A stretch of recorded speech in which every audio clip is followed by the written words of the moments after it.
Hey everybody, this is Valerie Bono from Proactive, and you're listening to the Building Bite podcast. Tune in as we spotlight friend of the podcast, Cheri Hanes, AVP Risk Engineering Team Leader at AXA XL. Today's episode tackles the question, fact or fiction? Supply chain disruption is a COVID problem. For more information on this episode and others, check out the Building Bite at buildwithproactive.com. Welcome to the Building Bite podcast, a podcast for construction contractors, owners, and insurance professionals where you hear from experts on key topics to help you be successful. I'm Valerie Bono, one of the show's hosts and head of marketing and communications at Proactive, and I'm joined by my co-host, Mike Diercksen, senior consultant of innovation and content solutions. Today, we are taking a bite out of insurance with a topic, fact or fiction? Supply chain disruption is a COVID problem. To answer this question, we welcome our very first repeat guest and absolute friend of the podcast, Cheri Hanes. For those of you who do not know Cheri, she was recently promoted as AVP Risk Engineering Team Leader at AXA XL. Congratulations. Thank you so much. I appreciate that. Yeah, and how are you doing? How have you been since we last spoke? Doing great. Enjoying life and the ups and downs of Texas winter. Mike, how are you doing? I'm doing great, Valerie. Really excited to connect again with Cheri. It's been such a pleasure working with her in the past, and really excited for this conversation today. Yeah, likewise. We're so happy to have you back on, Cheri, and delighted. Really, yeah, thank you. And we're really happy to get your insights on this particular topic. You know, in season 1, episode 20, you gave our listeners an insight look at how you got to where you are today. And since we last spoke, you were promoted. So for our listeners, if they're not really familiar with your background or they haven't tuned into that episode, could you give our audience a high-level overview of your background and what got you to your new role as AVP? Of course, and thanks for that. Like all of our risk engineers, I have a construction background, so I've worked with Yates in their Fort Worth office doing operations and sustainability for them as well. Prior to that, I was with Lend-Lease, Dallas, and Precon. I had a specialty there in subcontractor default insurance and also in sustainability with them.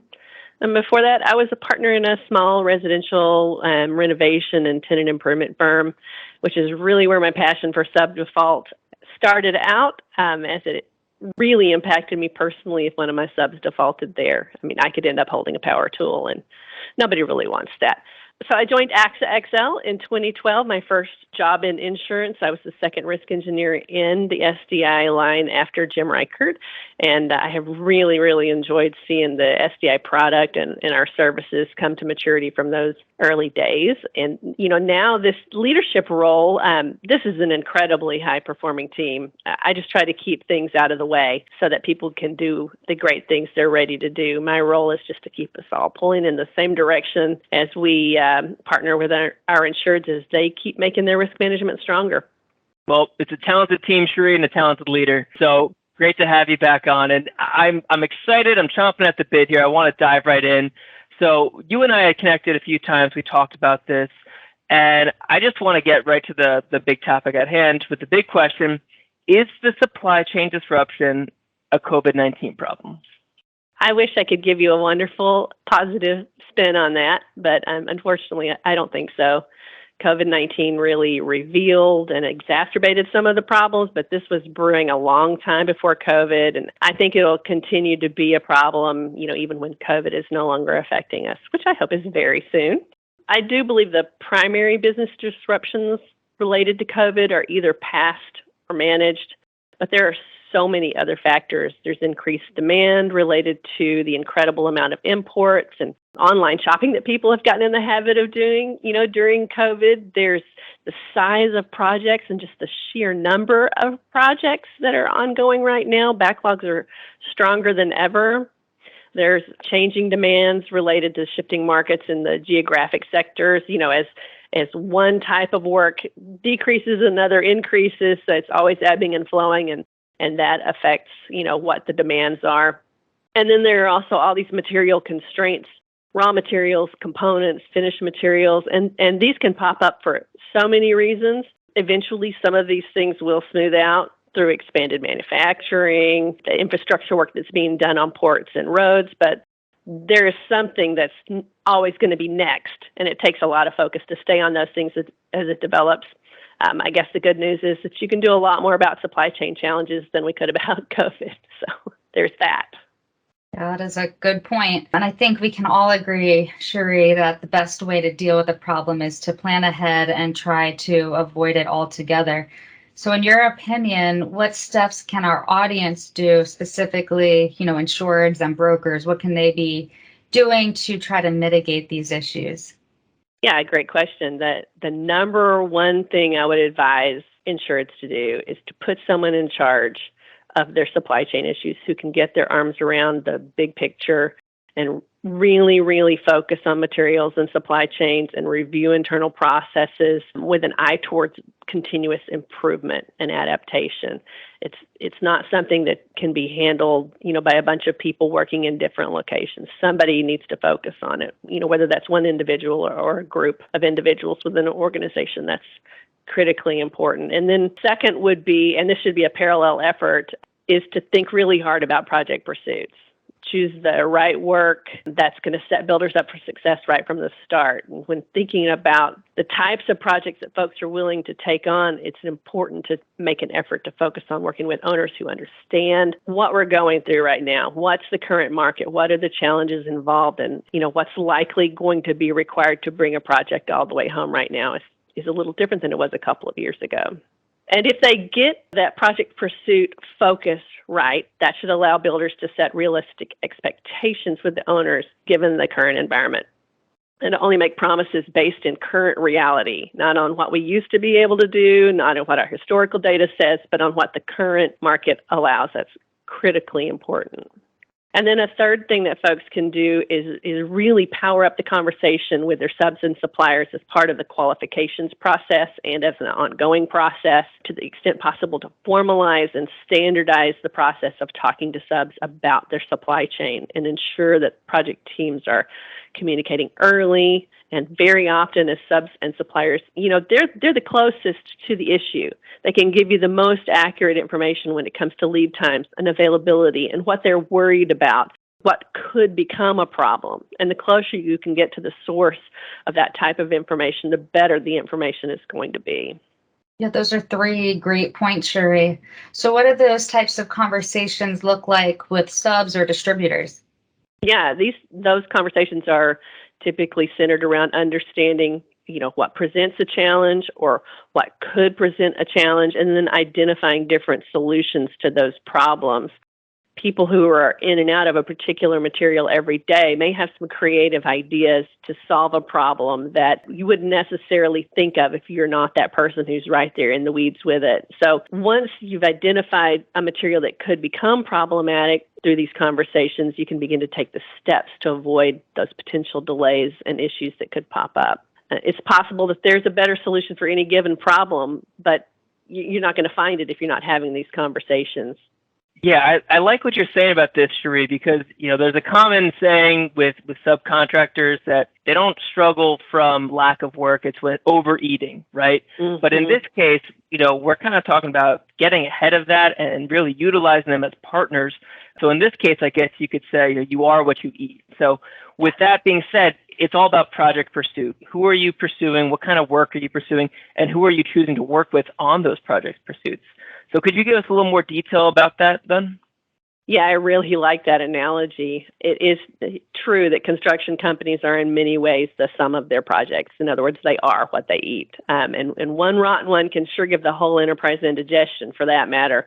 So choosing the right work to pursue is like, more or less picking the right thing off a menu that is going to agree with you, right? So choosing work that's familiar, if builders can make an effort to do work that's within their sweet spot for owners who are collaborative and reasonable, they're going to have a better chance of being successful. There's that inside knowledge that builders will have acquired doing work in those spaces that are, honest to goodness, they're like superpowers for them. They know things that other folks who are trying to come in and do that type of work who haven't historically don't have any way to know. So really gives them an edge in all aspects of the construction types that they're most familiar with. And it's a great time to be leveraging that power. And then to, take that a little further in the you are what you eat analogy, like know the chef. Work with the owners who are going to be understanding and who are going to be flexible to make the best of the current challenges. That is so critical. And, together those things should allow builders to set some realistic expectations with owners given the current environment and to only make promises based in reality and not in what we used to be able to do, but in what the current market truly allows. Yeah, again, I love that. Promises based in reality, right? We can't just be, well, it was always this, right? And things change, and we have to be up to date with that. So within that, I think, Cheri, you sit in such a unique position, right, as the head of the risk engineering department over at AXA XL. Could you walk us through a successful scenario then? What are you seeing when people do this well? What does that situation look like? Yes, it's not simple. So the people who are doing this well are doing a lot of things. But successful supply chain management probably includes, looking at alternate materials where there are issues identified. I've said it many times. It could be that switching from one gray tile to another gray tile gets you out of all kinds of trouble. It's just about, doing the research, figuring that out, and then having the conversation to make those things possible. And then additionally, certainly builders who are successfully managing supply chain are being very proactive around the potential issues. I do have insureds who are going through these steps and identifying not just the specified materials, but also looking at one or two alternate materials so that a solution, if it's needed, has been submitted and approved, is on the shelf, ready to go should it be needed. And that's an extra batch of work for the project team, for the designers, but certainly can be worthwhile in preventing a problem. And then insureds are finding ways to get materials as early as possible, and they're storing them on-site or off-site. And that's a conversation to have with owners about whether you're going to be able to get paid for materials, that you're getting early. But certainly it's a good way to have some certainty and know that you're going to have the materials you need at the time that you need them. And then sometimes when the materials can't get there on time, which does happen, a lot of builders are having to resequence work or look at other creative solutions to accommodate the challenges that remain. For example, I've seen, a leave out in a roof so that they can fly a monumental stair in later. I've seen what was supposed to be treated steel studs be bought plain and have the treatment painted on them at site. Just a creative solution to what is a pretty sticky problem.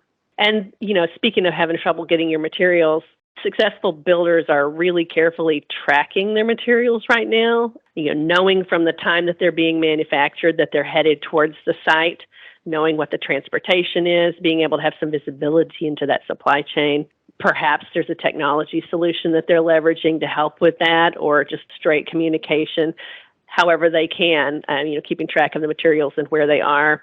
Then once they get to site, having a very careful check-in to make sure that they're getting the right materials, the submitted materials, and the right amount of materials. Because, in a time like this where there are supply chain challenges, it could easily happen that materials get substituted at some point along the supply chain, or it could happen that they've shipped you what they have, they don't have it all, and you could accidentally think you've got all the materials you need and kind of let something fall off the plate. So making sure those materials are in production, make sure they're headed towards the site and that you're getting the right materials in the right amount, and then protect them appropriately once they get on site. And, by doing kind of all of that, project teams can really address the supply chain issues in a predetermined manner and quickly adapt if a situation comes up. Cheri, those are a lot of different scenarios, right? And I think tying to the theme of our podcast, where we love to ask our guests for an action item, something that they could begin to do tomorrow after listening to the podcast, basically to better prepare for these scenarios. What do you think your action item would be for our listeners? Number one is to put someone in charge of supply chain. Identify someone where the buck's going to stop. They're going to be able to own that supply chain, to drive the implementation and hopefully get a view across the enterprise and track the individual projects and the status of the materials. Sometimes project teams have great experience and great success and can mitigate some of these issues on their own, but they have a project to build, right? Like supply chain management is taking up a disproportionate amount of time if the project team is having to take all of that on themselves. So having them manage these issues individually presents also another risk, which is one project team could solve an issue and another project team could experience the same issue and have no idea that someone else has figured out the solution. There's really nothing worse than sitting in a meeting talking about some problem you have and somebody else is like, oh, what you should have done was, but it happens all the time. And it's just that kind of siloed struggling to get through things that leads to that. So if you have that kind of one person who's keeping oversight on that, hopefully you can break down some of those silos and communicate that information across the different projects and keep the entire portfolio on track. Yeah, it's so true, right? Ownership of a problem, and not even a problem, but just a situation. We need to be monitoring this. We need to own that situation. One of the things that, when we last spoke, you had mentioned, it doesn't even have to just be one person. Depending on the organization, it could be a group, it could be a collective. But as long as you can have that collaboration to break down those silos, you can avoid that boardroom meeting where, you have one team going, we fixed that 6 months ago. Why is that a hard time for you? And really keep everyone on pace. So I love that you were able to kind of bring that in, and that it doesn't have to be necessarily just one person, but one entity in charge of fixing that. Right. Absolutely. So with all these great points, Cheri, we've got a lot going on here, but sometimes, even with all that expertise in the room, we're unable to predict the future and where things will go wrong, and all the planning can't stop that. So what would you say needs to happen if you're facing a scenario like this? If you're currently in the middle of a situation where you can't get the supplies, or you thought you had everything, but you don't have all that you need, what would you advise our listeners to do in a situation like that? Okay, I'm going to give you some advice, and this is really hard advice to follow. Especially in construction, we have a tendency to want to fix the problem right away. We jump right into like emergency management and get started fixing things. And it's amazing how many times project teams truly are able to work out solutions to complex issues like that. But it's advisable to pause and take time to do a real assessment of what the scenario actually is before acting. So, perform an audit that asks, what do we actually have? What should we have? What do we need to get back on track? And that, I know, sounds really basic. Like, of course, that's what you do, right? But you would be surprised how often people go into immediate kind of emergency management mode without taking the time needed to really triage the situation. And those issues can be really urgent and can drive us into, just crisis management, right? It's hard to pause and assess when things are going wrong, but it is very important to do so. Performing this type of assessment allows builders to recalibrate and to attack the problem with a great deal of precision, which is much more effective and efficient than, an all hands on deck, looking in all directions kind of approach. Sure. So then what's next, Cheri? It feels like some of the things that we discussed as a preventative measure, that might be the next logical step. Yeah, absolutely. All of the things that we talked about above, it's never too late to have those conversations with subs and with owners and engage with the various partners involved, in this case, to come up with potential solutions for the problem that's already emerging. Then all of the other steps we talked about follow on from there. It's better to do those things proactively, right? But there's still a solid approach when things start to kind of go sideways. Great advice, Cheri. And thinking about that, right, I wanted to try to think from the other perspective, right? We like to be very positive with things and, work towards solutions. But what are the things to avoid? If there's a scenario where things are going wrong, what's the big caution flag? Like, hey, don't do this. Mm-hmm. I mean, it's all situational, right? But as discussed just immediately above, you don't go straight into fixing mode. Take the time, do the analysis, start with that assessment, and then you can attack the issues intelligently. And part of that assessment is it a good idea to default a sub who's struggling in this situation? And I would say don't be too quick to default, or especially to terminate a sub. Really think strategically about what that's going to do to your situation. These are complex issues, and you may run around in circles looking for an alternative supplier if you kind of cut that tie. If the sub looks like they're significantly wounded by the event, it might be most beneficial to try to assist them financially to get them across the finish line rather than starting from scratch.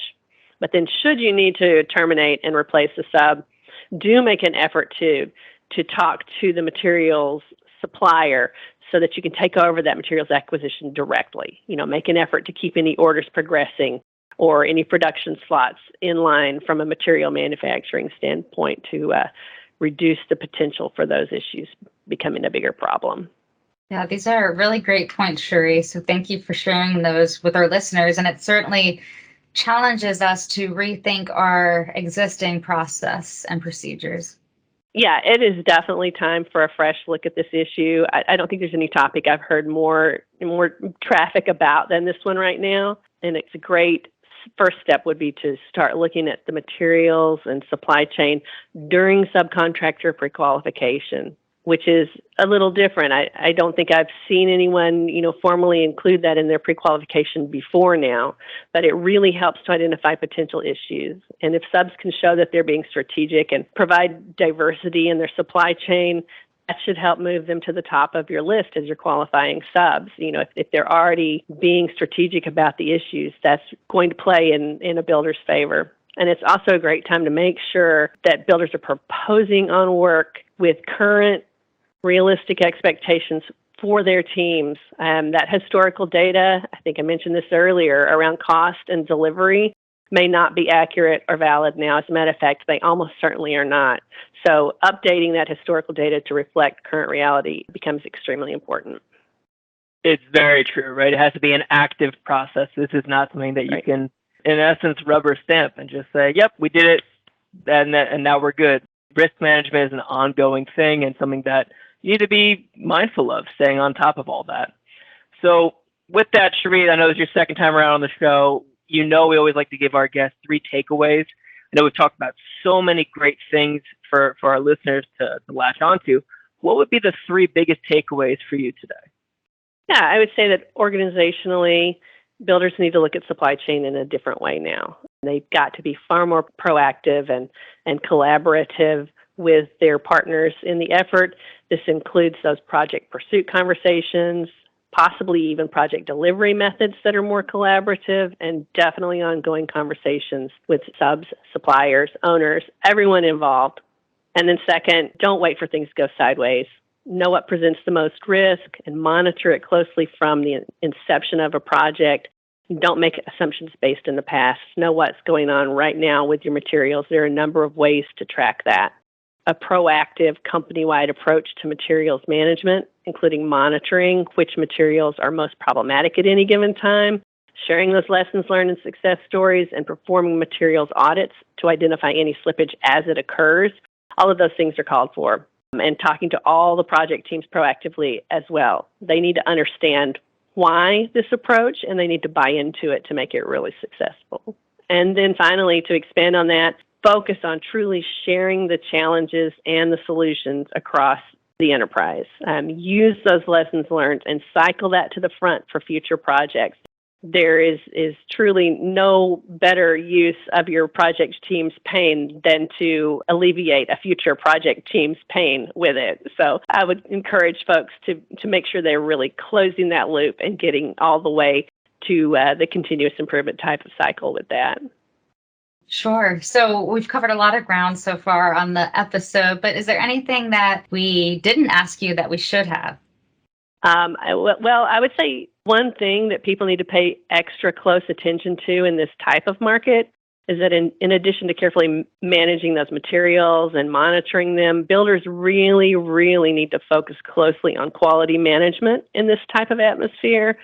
Make sure the right materials are placed in the right way right off the bat and ongoing, as well. Get those inspections done consistently. If those materials were hard to get initially or expensive to get initially, replacing them is likely to be even worse. So making sure that you're not wasting the materials you've worked so hard to get to your site is extremely important. Goes right back in line with what you said earlier, maybe getting 2 to 3 different materials approved by the owner in the pre-planning stage to say, hey, in case that this first product doesn't work out, let's get the second or third approved already.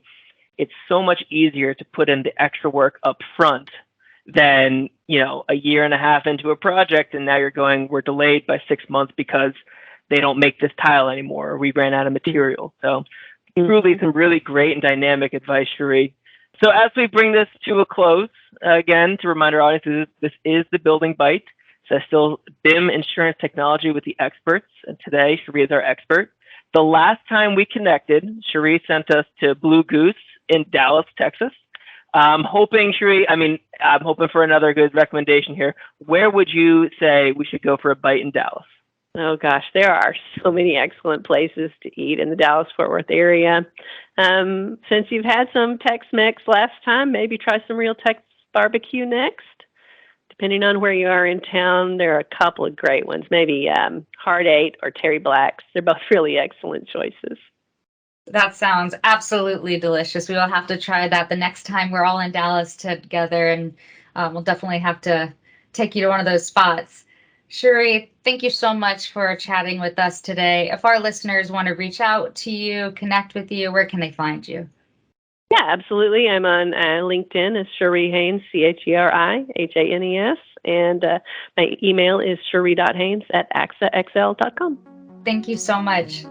Thank you. Really appreciate you letting me on. Yes, thanks, Cheri. Thank you for listening to The Building Bite. This podcast has been brought to you by Proactive. Check us out on thebuildingbite.com, where you can subscribe to our newsletter and follow us on social media for all future The Building Bite news and updates. You can also find us on your favorite apps, including Apple and Google Podcasts, Spotify, Stitcher, TuneIn, and Amazon. If you have ideas for episode topics that we should cover on the show, or you know somebody who would be a perfect guest, let us know at connect@thebuildingbite.com.